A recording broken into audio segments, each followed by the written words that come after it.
But while we've been cleaning up air and water pollution, we've simultaneously been losing our sense of place. I mean, if I were to take you up in an airplane tomorrow morning and then suddenly drop you along a road outside of almost any American city, you wouldn't have the slightest idea where you were because it all looks exactly the same. I mean, where is that? Is that Albany or Allentown, Providence or Pittsburgh, Birmingham or Baltimore? Who can tell? Author Wallace Stegner once wrote, he said, if you don't know where you are, you don't know who you are. And by that I think he meant that all of us, every person in this room, every American has a fundamental need for a sense of orientation, for a sense of roots, for a sense of place. Sense of place. What do I mean by that? Well, a couple of things. First, it's what makes your hometown different from my hometown. But perhaps more important, ladies and gentlemen, I think sense of place is explicitly that which makes our physical surroundings worth caring about. For the state of Oregon, it's a little hard to read, but look at their slogan. It says, Oregon, things look different here. Can you imagine a state travel brochure that said, Oregon, things look the same here? Of course not, because what is travel and tourism? By its very nature, it's about seeking out places that are different, unusual, and unique. Ladies and gentlemen, the more your town comes to look like every place else in America, the less reason there is to go there. On the other hand, the more you do to enhance its uniqueness, historical, architectural, cultural, what have you, the more people want to go there. If every place was just like every place else, there'd be no reason to go any place. Millions, I forget what the total number is now, like 55 million baby boomers in the United States. I'm one of those. We have somebody turning 50 every 18 seconds in America today. AARP, the American Association of Retired Persons, surveyed their members, a lot of whom say they're going to relocate when they retire. They said, well, what would be the most important considerations on relocation? Look at number one, scenic landscapes and quaint towns. You know, this is something you have a lot of in North Carolina, scenic landscapes and quaint towns. But I'm going to tell you something, nothing will stay scenic by accident. Towns don't stay quaint by accident. You have to work to keep them that way. And that, ladies and gentlemen, is good for business.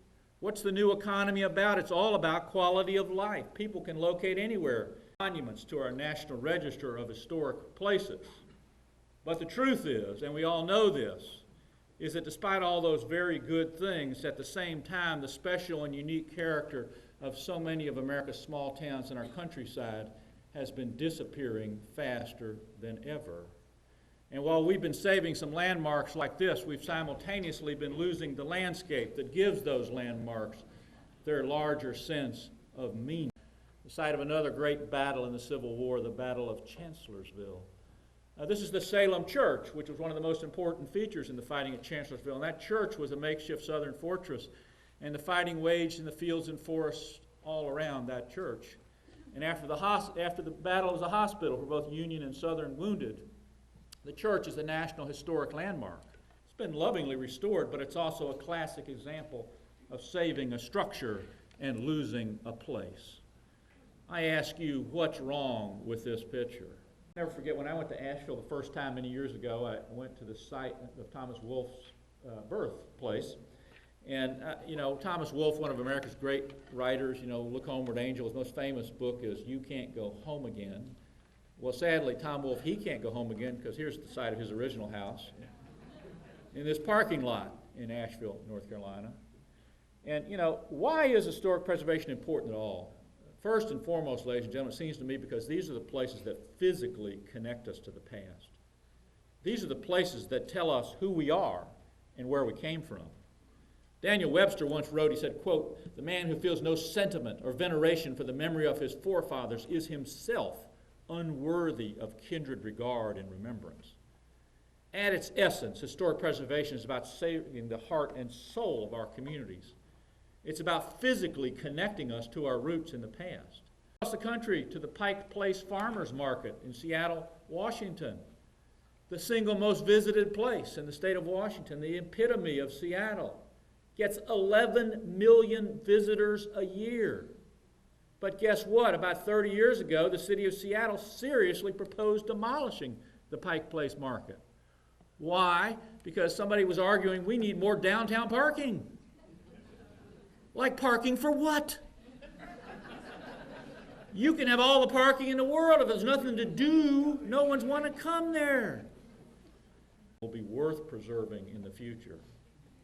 You know, I ask this question for a couple of reasons. First of all, because over 80% of everything ever constructed in America has been built in the last 40 years. Over 80% of everything ever built in America has been built over the last 40 years. And a lot of it is just plain junk. It's like this Kentucky Fried Chicken franchise you see here that replaced a house, just like the one you see in the background. A fire station in a little town in southern Indiana called Madison, Indiana. One of the first Main Street towns in America. And so they started working with owners of downtown businesses to restore the facades of their buildings. And what did they do here? They physically connected people to their roots in the past. But guess what else happened? Sales of pizza jumped by almost 100%. And it sustained that over a multi-year period. Historic preservation, very good for economic development.